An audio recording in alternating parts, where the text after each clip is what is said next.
Bwana, lile jina la Mwakarobo limekufa rasmi hii leo pale kwenye uwanja wa Benjamin William Mkapa, ambapo wekundu Msimbazi Simba kama ilivyo ada alikuwa yupo nyumbani akiwakaribisha Al Masry kutokea kule nchini Egypt kwenye mashindano ama kombe la shirikisho barani Afrika.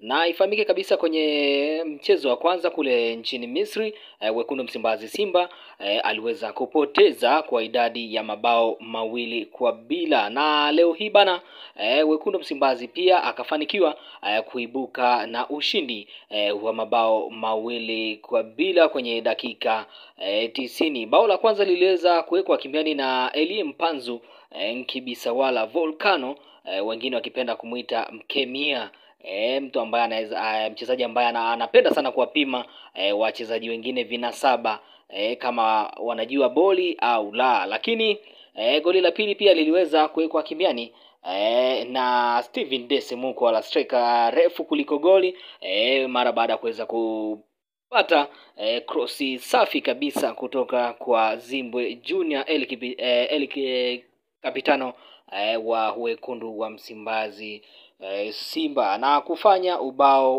uwe 2-0. Lakini mara baada ya dakika 90 ni kwamba ubao kwa upande wa aggregate ilikuwa inasoma 2-2, kwa maana wekundu Msimbazi Simba 2 lakini pia vile vile Al Masry 2 ambazo waliweza kuzipata kwenye uwanja wao wa nyumbani kule nchini Masry. Na mara baada ya dakika 90 bana wekundu Msimbazi Simba wakaenda kwenye hatua ya penati, na wekundu Msimbazi Simba bana wakafanikiwa kuibuka na ushindi wa penati 4-1. Kwa hiyo moja kwa moja wekundu Msimbazi Simba to the next stage, kwa maana ya nusu finali, mara baada ya kuweza kucheza robo finali 7 katika misimu tofauti. Leo hii wekundu Msimbazi Simba wanafanikiwa kukamilisha ile ndoto yao ambao walikuwa wakiitamani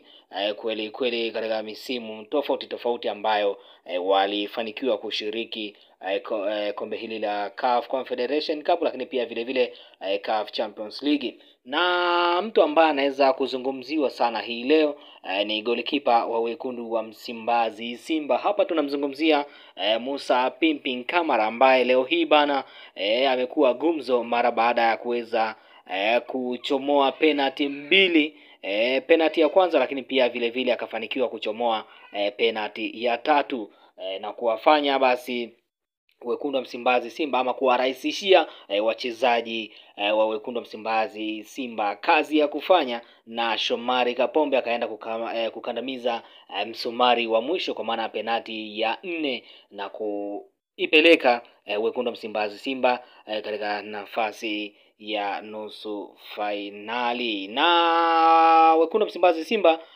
atakutana kati na mpinzani kati ya Al Masry pamoja na Stellenbosch ya kule Afrika ya Kusini, ambao leo hii bana wako kule Misri wakicheza mchezo wao wa marudiano. Tunakumbuka mchezo wa kwanza kule Afrika ya Kusini kwa Madiba, mchezo wao uliweza kumalizika kwa suluhu, kwa maana uliweza kumalizika kwa sare tasa, kwa maana mchezo uliweza kumalizika bila kufungana. Kwa hiyo wekundu wa Msimbazi Simba anamsubiri kati ya yote Zamaleki au Stellenbosch kutokea kule Afrika ya Kusini. Lakini cha msingi kwa wale ambao wanaendelea kuifuatilia Mlacha Media, kama bado hujasubscribe, bado una nafasi ya kuweza kusubscribe. Njia ni rahisi tu, upande wa kulia kuna maandishi yaliyoandikwa subscribe.